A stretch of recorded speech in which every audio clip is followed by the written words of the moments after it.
We're here to provide you insights that you need. Get ready for candid conversations and practical advice that you can implement today. Stay with us and let's grow your business together.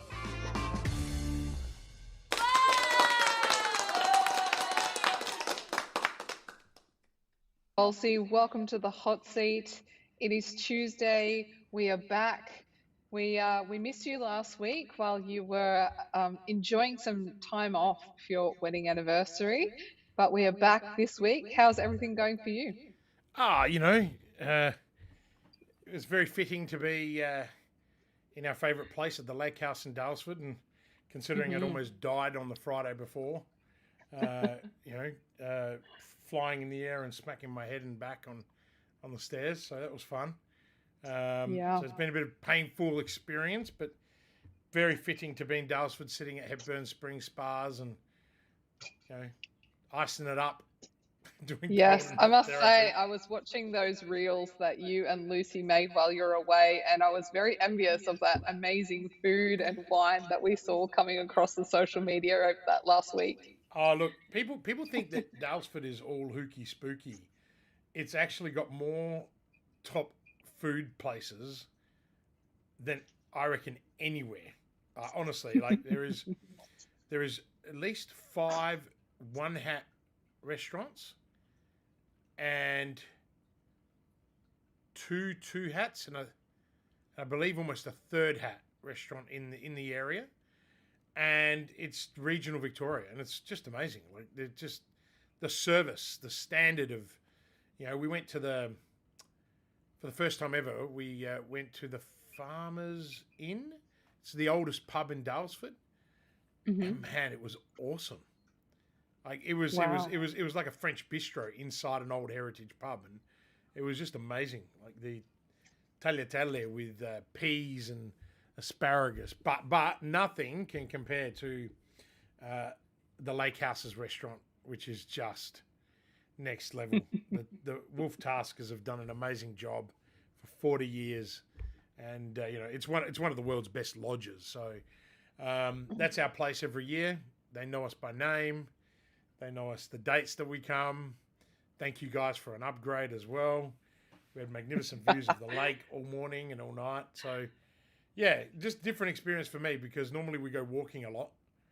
And then we go and see David Bromley and hang out with Elle and Narelle down there. And Lucy always entices me to buy more art. So, I did see a shopping bag coming out of the doors there. Yeah, that was just what we took home from directly. I believe that there is a bronze statue coming soon. So it's, yeah. So anyway, we're not here to talk about that. But, we're not. But it looks like a fabulous trip, and despite being, a little bit sore after your slip, it's good that you still got to enjoy some time away. But the topic of today's hot seat is: are you swimming with the sharks? And this is really interesting, because I think we hear about this in business a lot about, you're swimming in a red ocean and you've got to find the blue ocean. And I really wanted to break down with you today, what does that actually mean in terms of business strategy? So that is my first question, is what is the difference between a red ocean and a blue ocean when we're talking about business? Oh, that's a good question. Probably answered best by two amazing authors from Harvard, or Harvard Publishing. They wrote a book, actually, it is right here. Fitting that you would raise that. There it is. I know you've always got that one on your desk. It's one of my favourite books, and Kim and Morborn have done a pretty good job in doing that. But realistically, red ocean is a bloodbath and a blue ocean is clear water, right? But in the realm of business strategy, it's actually distinguishing between both the red and the blue oceans. Sorry, my screen's just done some weird things. It's just basically, you've moved. Where are you? There you are, Simone. It's fundamental to navigating the competitive landscapes, as well as identifying new market opportunities. Now, anyone that knows me knows I don't care much for problems. I see opportunities out of every problem. So this is the one book that really transformed the way I thought. I knew that I was special because, I never really focus on the problem. I focus on the opportunity that's within the problem. And everyone called me special. I don't think they meant it as a compliment, by the way. Turned out that I am actually pretty fucking special after all. And only because I've been able to make this clear distinction. So what is a red ocean? Let's take it from there, right? So a red ocean represents all of the industries in existence today. Okay, so that is, the known market space, the market space you're in. In red oceans, industry boundaries are defined as well as accepted, and the competitive rules of the game are quite well understood. Okay, really clear. So here, companies try, Simone, to outperform their rivals to grab a greater market share of any existing demand that's out there, okay? And as the market space gets more crowded, prospects for profits and growth diminish, okay? Now, that leads to fierce competition, which is symbolized by the color red. So representing a bloody ocean of rivals fighting over a shrinking profit pool, right? This sort of behavior we also see, and I don't want to get into politics, but we also see this kind of behavior in wars, and it's quite tribal. A blue ocean, on the other hand, is that complete contrast. It denotes all of those industries not in existence today, and what I like to call the unknown market space or the untamed competition. So in a blue ocean, demand is actually created rather than fought over. And there is ample opportunity for growth that is both profitable and, really importantly, rapid. So competition in this space is irrelevant because the rules of the game are waiting to be set. So a blue ocean strategy involves expanding the boundaries of an existing industry or creating a totally new industry.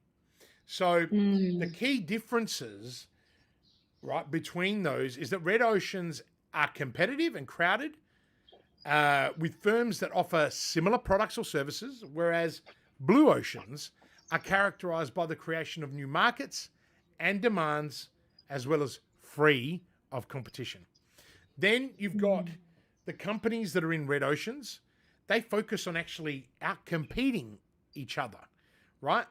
And that is so they could gain that bigger market share of that existing demand. Now, often that leads to cost cutting and potentially inferior products. There is often differentiation that has to occur, or people start to focus on niche markets. In blue oceans, the focus shifts to innovation and creating new demand and making the competition irrelevant. So, I want to just talk about that briefly. I get asked a lot of questions around what makes me different. When I'm having a serve by chat conversation, where we're talking to people online, and people are like, "Yep, love all your stuff, but what makes you different?" Nothing. I can give you all the tools and all the knowledge that I've acquired over 80 ventures and coaching and advising 1,366 people. But there's nothing that's really different because it comes down to you, right? I can give you all the tools and all the tricks, but if you don't do the work, right, then you're just bouncing from coach to advisor to advisor. Where I am different is that I care so much more than anybody else, including yourself, about you winning, because that's what I win. That's how I win, right? And so my care factor is the differentiator. Do you know that since I've been taking that approach to explain that to people, our closing rate has tripled, as you know, because people see it. So some differentiators have to be seen because me saying I care, well, yeah, anyone can say I care, right? Yeah. If you're married and your husband's coming home and he's telling you that he loves you and he cares you, but he's got 2 mistresses on the side. People just don't believe shit that comes out of your mouth. By the way, I'm not referring to your husband at all. I'm just referring in general, right? So I understand that people struggle to believe that. So you've got to differentiate yourself. That's really important. The other key difference, by the way, in in a red and a blue ocean is that growth in red oceans is often incremental and involves market trade-offs, ladies and gentlemen. Market trade-offs between cost and value. But in a blue ocean, right? Well, sorry, in blue oceans as such, actually offer the potential for exponential growth. And often it involves a value innovation strategy that breaks the cost value trade-off.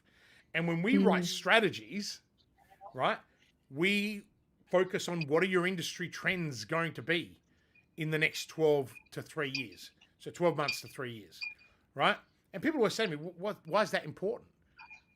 Mate, I'm not going to be, me writing you a strategy isn't to keep you focused in a bloodbath. I want to get you out into the blue ocean so you can win the war, right? Yeah. So, so that's really important. So I guess for anyone out there thinking, Kristian, what can I do? Well, I think that you can conduct thorough market research to identify unmet needs and pain points that competitors are ignoring. So you can still be in the same market, but look at what your competitors are ignoring. What are the needs that are not being met, and what are the pain points? And, when I was the entrepreneur in resident of a Sandstone University and the incubator known as ThinkLab, the reason why we had tremendous success over other incubators was exactly this. Really looking at what ideas have you got, and if it's a fart of an idea, I tell you, get lost. Come back and tell me where your unmet needs and pain points of your customers are, right? And these guys would come back, and some of them would just tell me to fuck off, and I'd be like, great, you're out. See you later, because you're not cut out for this, right? So the other thing that you can do right now in your own business is focus on value innovation by offering something new that increases value while also reducing costs. So a good example of what we do is that we offer in our advisory business not only market dominating, competitor crushing strategies that we write and all of the years of experience, we also bring to the table our own media agency so we can support people in that. So not only are we writing the company strategy, the marketing strategy, we can execute on behalf of our clients. And we can either teach them how to execute, which we do, or we do it for them, right? Depending on where the business is. Then we also offer all the outsourcing services, as Dan Martell says, the replacement ladder. As they're growing through our programs. I haven't built this shit by accident. I built it by design using this strategy. Because as a coach and as an advisor, I'm in a bloodbath. How in the hell is anyone going to differentiate? The way you're going to differentiate is by listening to this show, seeing that I'm smarter than most people, right? And that's not putting other people down. There are other people out there that are brilliant. I have coaches. I have one. I'm about to get myself a second person. And why? Because I want to keep scaling. I want to keep growing, right? And the only way to do that is by bringing in that advice around me. So a really good example is Cirque du Soleil, which Chan and Renee actually talk about in the book. And Cirque du Soleil is a prime example of a blue ocean strategy. Now think about this. If you're not familiar with Cirque du Soleil, look it up. But they revolutionized the circus, right? Yeah. So instead of competing with the red ocean of traditional circuses and performing arts, they reinvented the circus experiences, focusing on a broad new audience seeking sophisticated entertainment. That strategic move, combined with the thrill of the circus, with the sophistication of the theatre, created a unique market space that, making traditional competition irrelevant. And they did it at a time when, Simone, there was, questions over having animals and stuff in the circus. So they flipped the dial so brilliantly. And that was not just an accident. It was strategic. All right. So, so by understanding these distinctions between red and blue oceans, companies can more competitively or more effectively decide whether to compete in the existing markets or create new ones, paving the way for innovative growth and sustained success. Sustained success. That's really critical. This is really fascinating, and my mind is going straight to the fact that I know when I started my business in the health and wellness industry, I didn't even think about a red ocean or a blue ocean. Like, I didn't put any thought or process into this, and I actually thought that I was delivering something unique without the hindsight or the foresight of all of those things. So, what is your opinion there on people when it comes to red oceans? Do you think people are looking into this enough when they start a business, or No, is this something you continue to look at when you already have a business, or is this only an entry level position of what's really sad, strategy? Simone, is that there are so many resources out there for people. You don't need to hire me. You can go to YouTube. You can watch a stack of our videos, but you're never going to do it on your own. That's why there is space for us. I'm only smart because I've read books like this, and I've got loads of other ones right here. That I'm a hardcore strategist. So for me, I've gone and not only have I gone and done an MBA, not only have I been an adjunct professor in entrepreneurship, commercialization, innovation at a Sandstone University, I've gone and dived into mastery of how do you write strategy, game theory, right? And, again, how do you say that to people when people go, oh, you fucking know everything? Well, that's kind of what you're paying me for. Like, if you don't want me to tell you what I know, then what are we here having this conversation for? Yeah. And it's really interesting because people think that guys like us are arrogant. We're not arrogant. We know our job. Just because you're shit at your job, don't come and make your personal reflection on me. I couldn't give a shit. And that's why we're so selective about who we work with. Because I don't need people to take my energy, which I have plenty of, regardless of the pain or injuries or whatever, right? Because I love what I do and I'm very good at it. Just like our whole team. We're all really good at certain things. Like you are an exceptional community manager, right? Like you know how to bring all of our clients together and how to get the very best out of them, right? Bonnie is really good at presenting. She's gotten really good at presenting. And so we've got to use those. And again, we use them as other strategic advantages that separate us from everybody else. When you work with us, you don't just work with me. You work with a whole team. And that's important. So, I'm only as good as the people that I'm surrounded by. So I've got to surround myself with good people in our team. And I've got to surround myself with really good people that are our clients. Right? So yeah, I think people don't do enough of it. And why? Because it's like, why don't you hire a lawyer when you start your business? Oh, well, it's money I don't need to spend. Bullshit. That's about the only time you should hire a lawyer. Because if you hire them at the beginning, you won't need them at the end. And if you need them at the end, guess what? It's going to cost you half as much. Right? Yeah. If you why do people not go and see their accountant when they set up their business? It's about the only time an accountant's actually useful. How do I set up my business? Great. Here's the Corporations Act. Here's this. Now work with a lawyer, set that up. Boom. Thanks very much. Then you should go and see a fucking strategist. I just do not get it. I'm just going to go and I'm going to start. Or I'm going to go and hire a shit coach because they know stuff about e-commerce. What the fuck do they know about strategy? A lot of the guys that are out there are just teaching the same shit. It's the same marketing spin because everyone is in this cycle of desperation, right? They're in this red ocean by their own volition because they're not stopping and pausing. If you don't have the working capital, this is what I used to say to startups. If you have got no working capital and you've quit your job and you think you're going to start a company, you're fucking dreaming.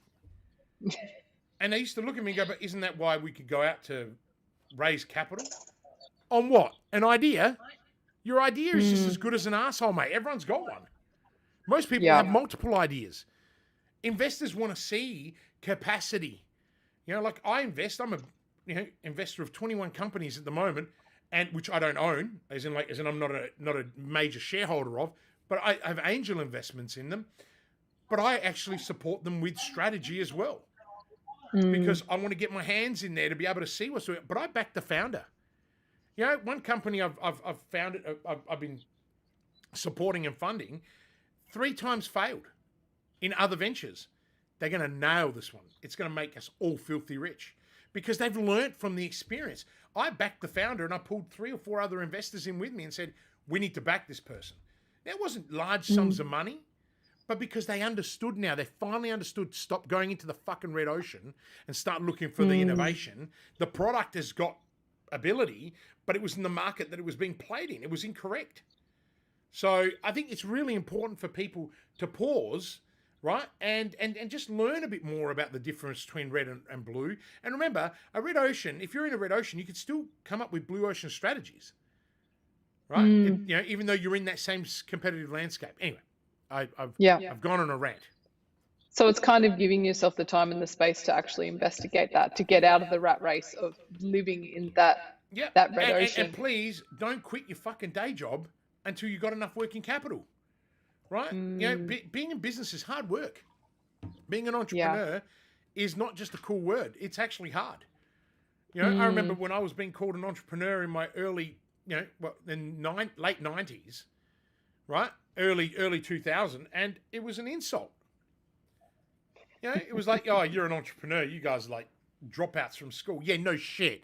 But actually, I finished school with good grades, and I went on to college, got 80% averages for everything, right? And not because I was smart. It's because I applied myself. I had to work really damn hard, right? Like, it's these things, but I was a practitioner. I like to get my hands dirty, right? Yeah. So, but as I said, this is one of the things that really changed my outset. Anyway. Well, I'd love to sort of just work into that a little bit more and ask you, Kristian, how can companies or how do individuals identify those untapped markets, like those blue oceans? Is it all about strategy? Is it like, what are you doing to try and identify an idea? I guess I'm wondering if it can be a distraction from the main thing, or is it really important to look at this? This is why everyone's got it wrong. The distraction is doing the main thing. Do this first, then the main thing plays out easier. So it's absolutely requires strategic approach that actually involves understanding the current market limitations and exploring the potentials for innovation, right?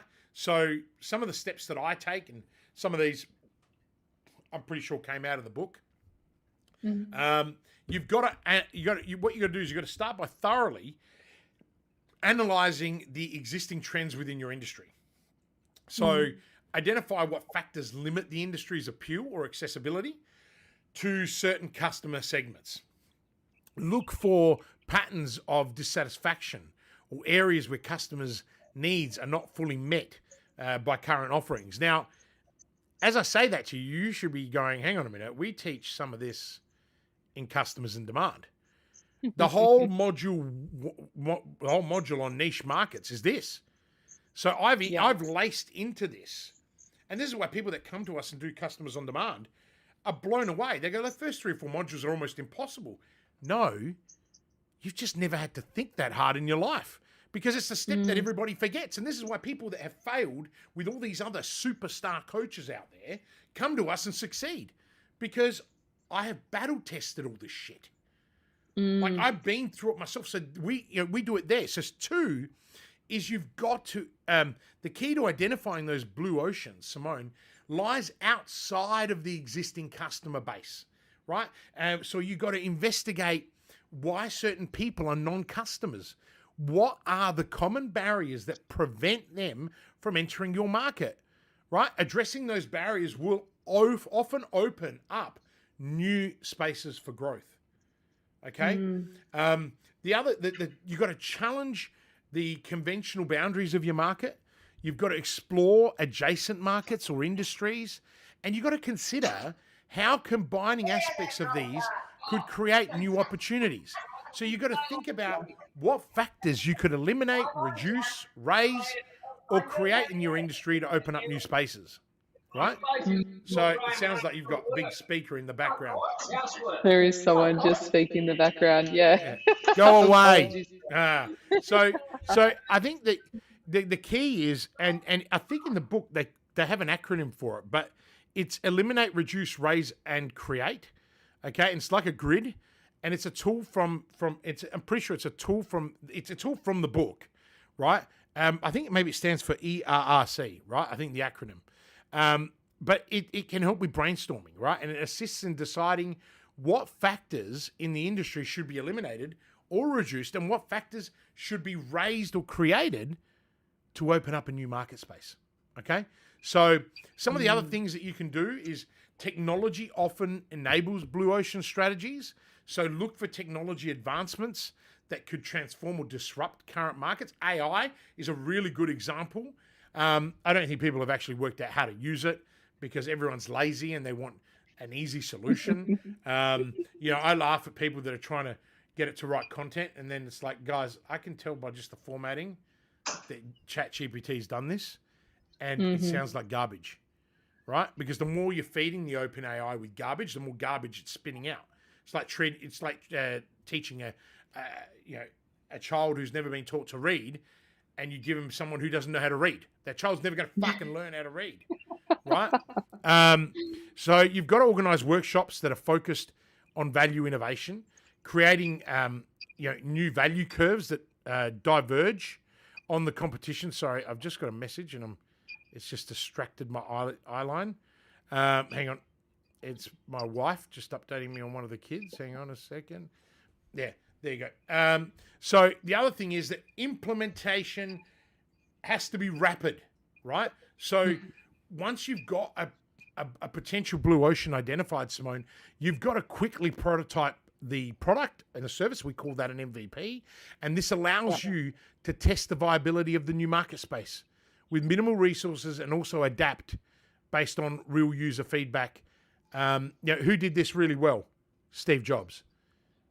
When he launched the little iPod?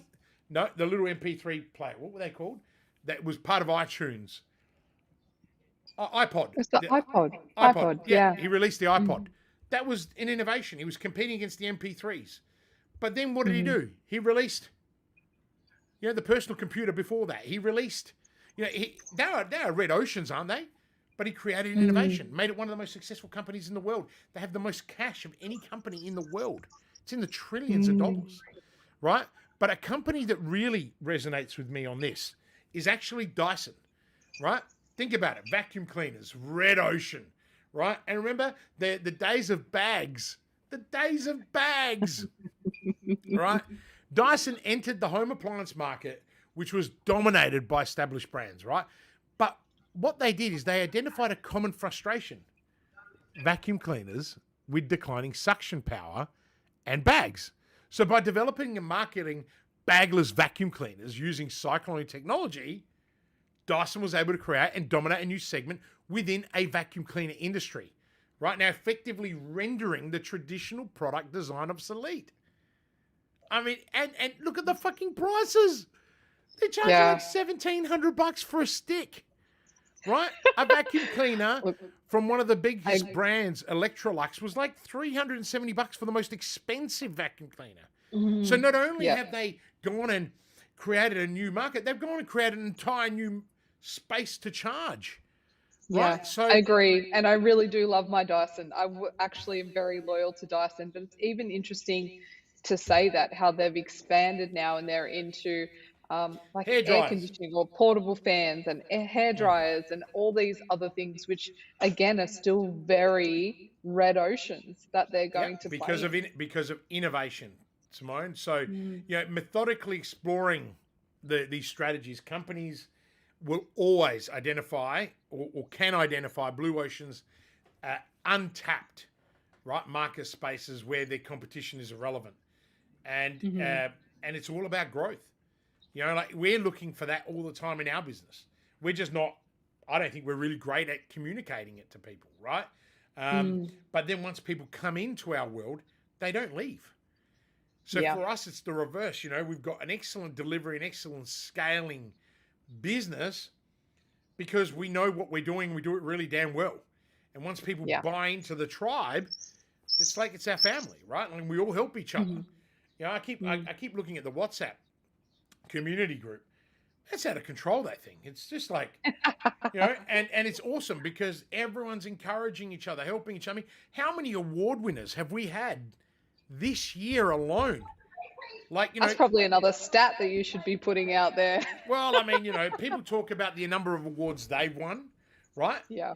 you're right. We should talk about the number of awards that our clients on a national scale are being, are in the top 3 or winning, right? Because I'm pretty sure we've probably had like 40, 50 finalists this year. And out of those, a good 20% have won. But not one shitty, like, my whatever thing, Local like proper Business Awards. Telstra Business Awards, Employer of the Year Awards, Customer Service Industry Awards, like proper big awards, and why? Because that's what we want. We want them to win. We give them the confidence and we empower them to do that. And again, I'm sure there's other people that are that good that do it as well. But anyway, that's Blue and Red Oceans. Yeah, I love that, Kristian. I think there's so many takeaways in all of that. And I'd love just to close with a final thought on, if you're convinced now that you really need to look into your strategies on Red Oceans and Blue Oceans, where are you starting? Should you go and read that book? Yeah. Should you start doing a SWOT analysis on your business and discovering trends? Like, where do you start? Read the book, right? You're probably not going to do it because you're lazy. If you're lazy or you want to get there faster, the book is not a very easy book to understand, right? It is written by, it's a whole bunch of guys from Harvard and whatnot, and it's published by Harvard. But it's it's factual. And if you can't be asked, spending $25 to buy it and read it, then come and join one of our programs and you'll get it all 10 times faster.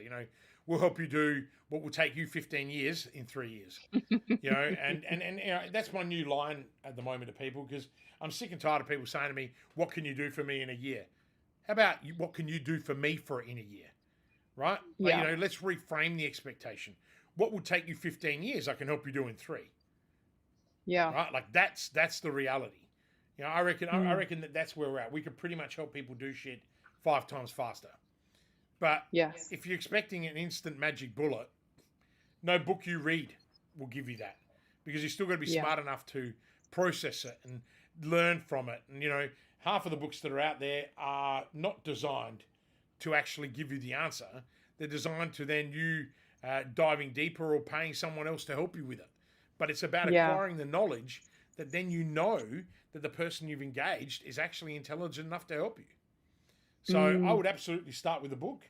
I think we've done some. I think I've done some short little video series on Blue Ocean strategy stuff. Go to our YouTube channel, go and have a look at those. I mean, there's only like 480, 490 videos on there. Hit the subscribe button. It'd be great to hit 2,000 subscribers soon. Yes, lots of binge-worthy content on your YouTube page. That is for sure. Yeah, I mean, look, and it's fast and it's real, Simone. It's the way it is now. I got to bounce because I got my squad meeting. Yes. And you've got let's other wrap places this up. to be. So 100%. yeah. Kristian Livolsi, a pleasure as always to have you on the hot seat and diving into all the strategies, the wisdom and the knowledge that you're sharing with your audience. And we are so grateful for everyone who's here with us live. For those that are watching on replay, #replay. If you have any questions about Blue Ocean strategies, feel free to hit us up in the DMs and start a conversation. It'd be our pleasure to continue on the conversations of Blue Oceans and Red Oceans. Amazing. Thanks, guys. Thank you. Thank you for joining us on the hot seat. We hope today's session gave you valuable insights to drive your business forward. Remember, every challenge is an opportunity for growth.